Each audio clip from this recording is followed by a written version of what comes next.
Hey guys, so in this video I thought I would address a comment that someone, or not really a comment, but a question that someone had posted in one of the CNA groups that I am a part of on Facebook, and I thought that it would be helpful to share this information in case any of you guys are going through the same situation.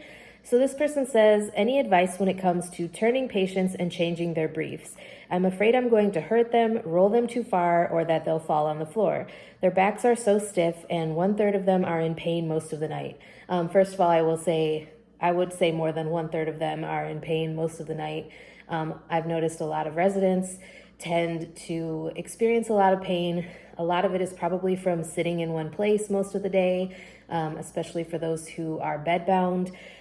They may not be able to move around as much if they're bedbound, so that creates a lot of pain. And I know that that's not really what you asked to address, but I just wanted to throw that out there as a reason for a lot of people being in pain. So when it comes to turning patients and changing their briefs, I can tell you I have a lot of experience with this, especially on the trach unit with bedbound patients or on memory care, or even long-term care with a lot of people who may need a lot of assistance.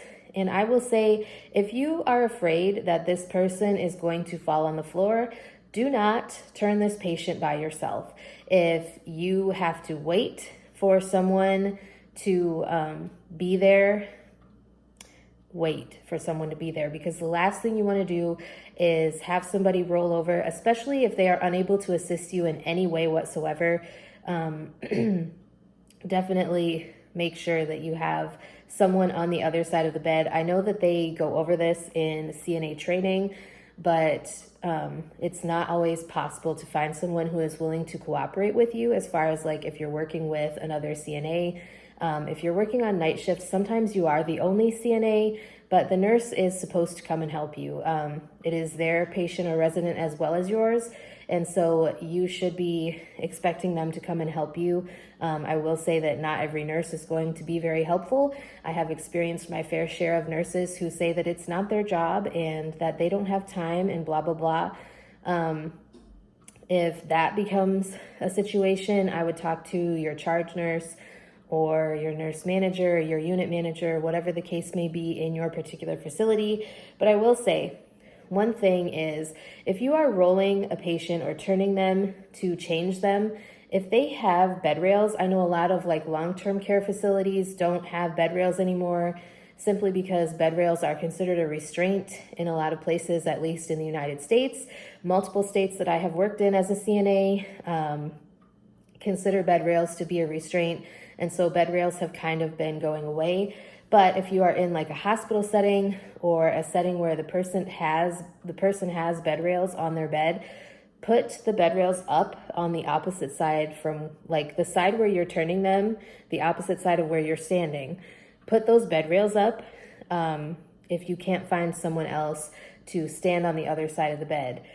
Obviously, if you're in a type of facility where bed rails are considered a restraint, then your person's bed probably doesn't have bed rails, and so that wouldn't be an option for you. But bed rails are an option to kind of protect that person. What I have done, like as far as bed rails, if I'm changing a person or turning a person who doesn't have control of their body, as far as like they can't stop like their head from rolling forward and potentially hitting that bed rail or side rail, I will put like a towel or a pillow between their head and where the bed rail is, just in case their head moves too far in that direction to avoid like hitting their head. Another thing is, like, I know it's very hard. One thing that I can say from working on the trach unit is it becomes a little bit more easy if you pull the person towards you first. So if you have like a draw sheet or a lift sheet, like if you're using a sheet to bump them up in the bed a little bit, pull that draw sheet towards you because it will bring them closer to you. And it can also kind of start the whole process of them turning to make it just a little bit easier on you. Pull that draw sheet towards you and use the draw sheet, like put it over them when you turn them, and a lot of times I've found that that helps them stay in that turned over position, and it doesn't make them overturn, if that makes sense. I know that it is something that is very scary, especially if you're first getting started out as a CNA, which it kind of sounds like this person is, because I think that you learn a lot of these tricks along the way, as far as like different things to do, different methods and techniques to use that will help you do your job more efficiently and safely. But like I said, if you're in a facility that does not allow bed rails or side rails and things like that, then you need to have somebody on the other side of that bed, especially if that person, like there are certain conditions that cause a person to lose control of their body, lose control of their limbs and things like that. So you could have a limb just fly across the bed as you're turning them, or you could have the person just kind of crumple down and like roll farther than what you anticipated. And in those types of cases, it is very important and a lot more safe if you're able to have like a partner that will work with you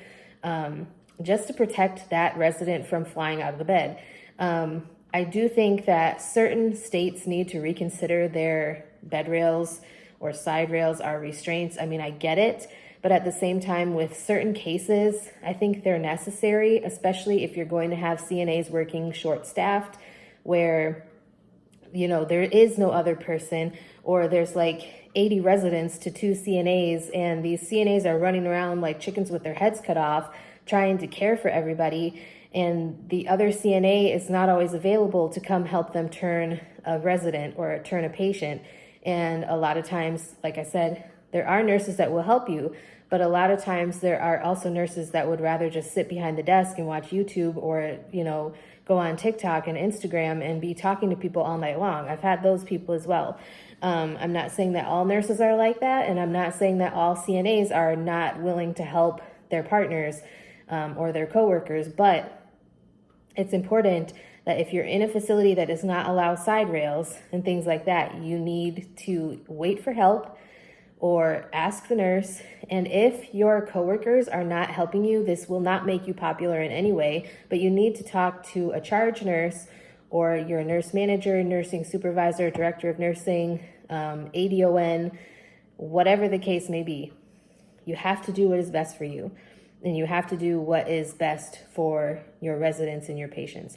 So anyways, I hope that makes sense. I hope this was helpful. I know you guys aren't the one that asked it, but I hope that the information that I provided in this video was helpful to someone. Anyways, if there's any other topics you'd like me to talk about in the future on my channel, please let me know, and I'd be glad to get something filmed for you. And with that being said, that's all I have for today. I hope you guys have a wonderful day.